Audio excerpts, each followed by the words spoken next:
Hi everyone, so in this video I'm going to talk about the upcoming full moon in Virgo that is coming through on the 7th of March, the first week of March.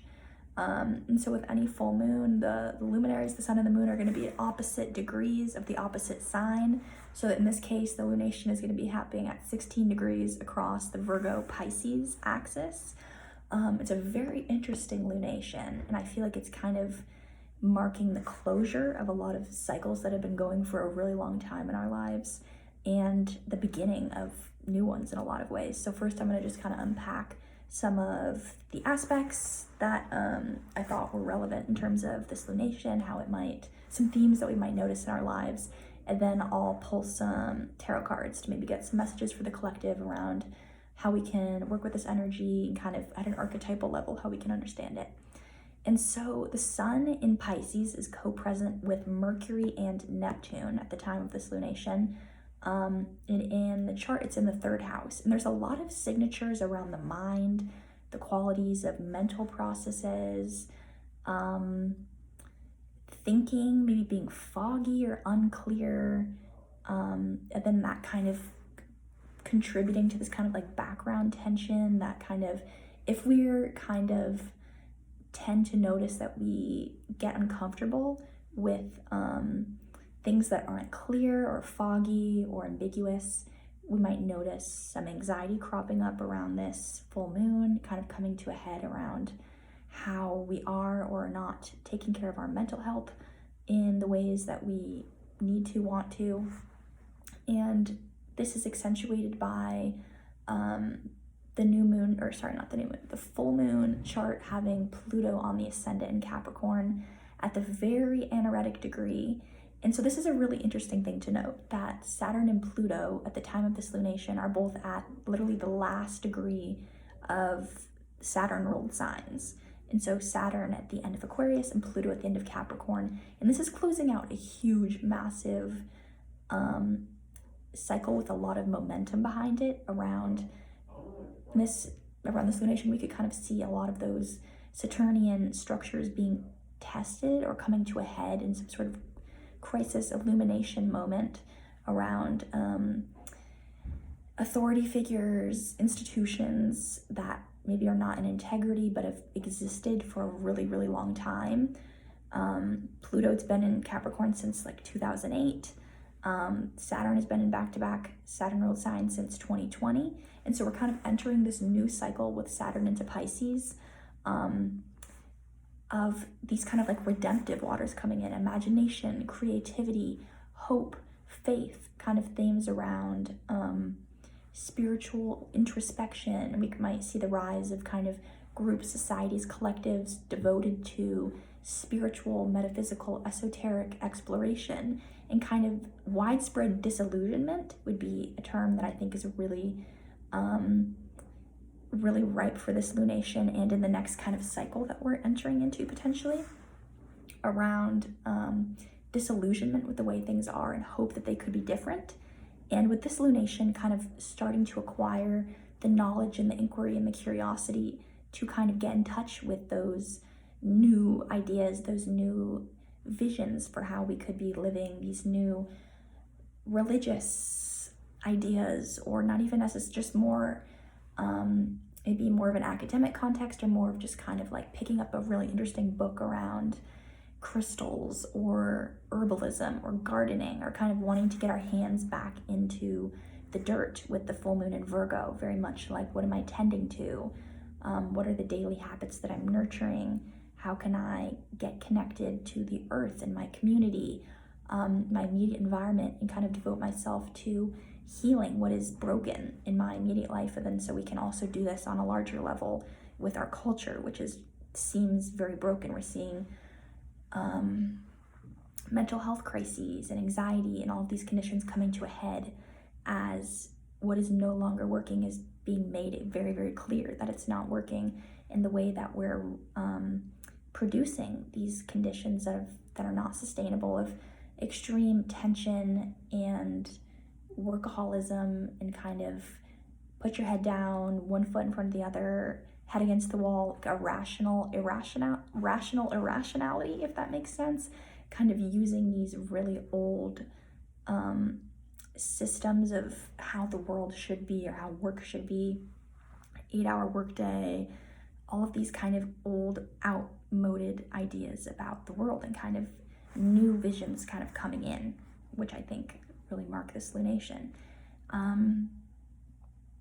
So yeah, also an interesting aspect is Chiron in Aries is besieged by the benefics, by Venus, the lesser benefic, and Jupiter, the greater benefic, which is really interesting.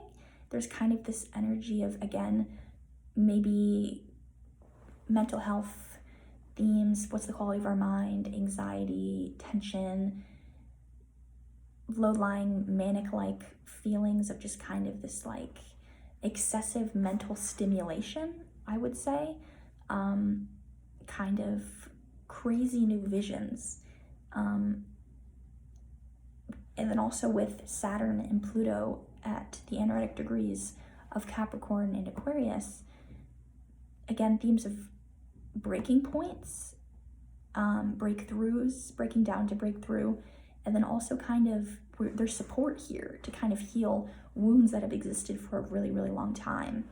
Kind of in the astrological understanding, Chiron, which is an asteroid, is often called like the wounded healer. So kind of referring to our Achilles heels, those kind of things that always seem to crop up in our lives. And that through experiencing those, we can empathize with the suffering of others and kind of alchemize that suffering into a gift and our service ultimately. And so service is also probably a theme around this lunation with the Virgo Pisces axis, and especially because Neptune in Pisces is going to be pretty closely squaring Mars and Gemini in the 6th house in this aspect, which kind of is very interesting. Again, speaks to potentially these ideas about like martyrdom, spiritual sacrifice, what we're willing to sacrifice to kind of move towards salvation, whatever that means to us. And also kind of on a different side of this kind of archetypal coin, I guess, there's kind of this weird mutation energy, I will say, around mutating, maybe new variants of viruses, new variants of seeing the world. Like there's a lot of mutating, altering, putting different lenses on how we perceive reality, which can be pretty widespread, pretty far-reaching. And then the last aspect that I wanted to point to before I pull some cards for us is that the moon in Virgo at the time of this full moon is going to be within a degree trining Uranus and Taurus in the 5th house. And so kind of getting in touch with information about healing modalities, the healing arts, spiritual exploration, again, herbalism, gardening, and kind of putting those things into practice in our lives and kind of supporting us to make pretty widespread changes in how we relate to our senses, to pleasure. Oh, the card just jumped out, but I'll return to that in a second. Yeah, a very interesting full moon. Feels like it's like kind of a simultaneous. So after this full moon, I will say, it's really interesting because this year we're having 2 new moons in Aries. The first is at 0 degrees of Aries on, I'm just looking at my map of final lunations. The first Aries new moon is on March 21st, so it's going to be the 2nd lunation after this one. And then we're having a 2nd Aries new moon on about a month later, so April 19th. And it's really interesting because we're seeing this progression from 0 to 29 degrees of Aries. We're really, I feel like, going to get a deeper understanding of the Aries ruled area of our life and that kind of archetype of youth, of new inspiration. But again, with this simultaneous Pisces Virgo stellium in this chart, and also kind of we're moving into this season, there's a lot of things that are dying and a lot that's being reborn. And so you might even notice just kind of themes around extremes of pessimism and bleakness and hope, and kind of this kind of swinging of those poles, and then also kind of themes around things fading away, dying, being born, winter, spring, kind of things that are hibernating and are kind of fallow, is that a word? Fallow, like the grounds are kind of resting, and then also like bursting into lots of potential. So there's a lot of interesting like straddling of those two things. So we might see some areas that are becoming really bleak, and then some that are really hopeful. So let's see. What are the messages for this Virgo full moon? What are some of the prominent archetypes or themes, and how can we work with them effectively? Okay, we have the Tower. This Virgo full moon, how can we work with it? We have the Empress. Wow, okay. Okay, so I think we'll start with these three cards. So first, the Page of Cups reversed came out, the Tower, and then the Empress upright.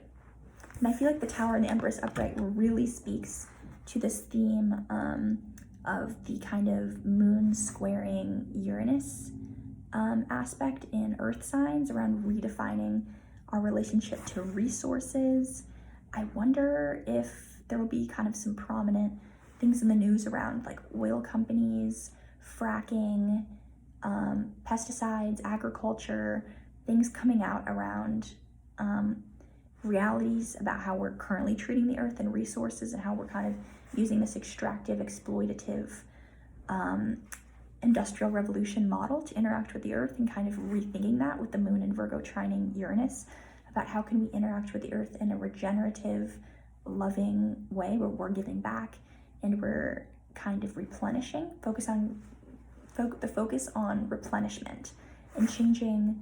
And with the Tower, we might not see it coming. Like, this is the archetype of like the grain silo. Like someone sets fire to it or collapses, or there's an oil spill, which would be really tragic. But I could see some sort of prominent environmental disaster, or if not a disaster, just bringing our attention to the state of the earth and how we're treating it with the Empress, and then also how we're treating our bodies, and kind of realizations about if the way that we're currently living and the stress and the burden that we're under on a daily basis, how that's impacting us, and kind of what like a slower pace of life with the Empress, just kind of like incorporating things of quality into our day, beauty, artistry, kind of just the image of this card is very, again, redemptive, redeeming, replenishing, kind of this sort of retreat energy, kind of going inward, going into a beautiful forest, and kind of just, yeah, there is also wheat on this card. So I wonder something about agriculture. That's interesting. And then also with the Page of Cups reversed, with all of this Pluto Saturn at the end of Saturn ruled signs, that can feel very dry. And a lot of astrologers like Chris Brennan and Austin Coppock on the Astrology Podcast have been talking about this a lot for the past few years, about kind of the dryness of the Saturnian, the double Saturn ruled signs, Capricorn, Aquarius, and kind of the need. And Sean Nygaard did a really lovely lecture on Saturn into Pisces and kind of the sound of music, like where we go to fill up and to be inspired. So with the Page of Cups, kind of, are we denying ourselves another way of seeing reality, another way of kind of playing in the artistry of potentials and kind of like naivety?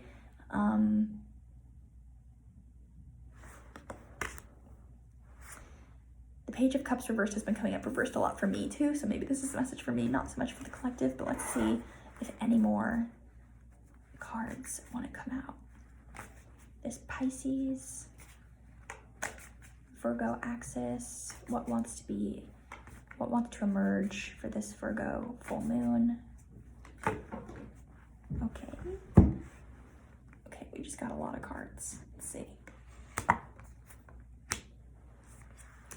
Okay, yes, themes around disillusionment, with the Ace of Swords and the King of Swords reversed, the limits of the rational mind. We might be really seeing the mind acting up in sort of kind of tried and true ways of thinking are no longer working, like authorities, like colleges, institutions that are accrediting the learning process and kind of disciplining what is known.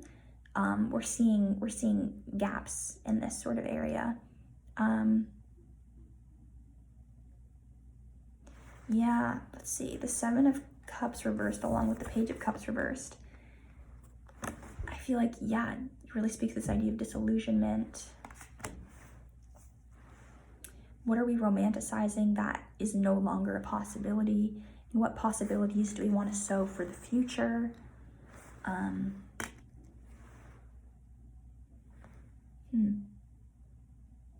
Very interesting, lots of themes.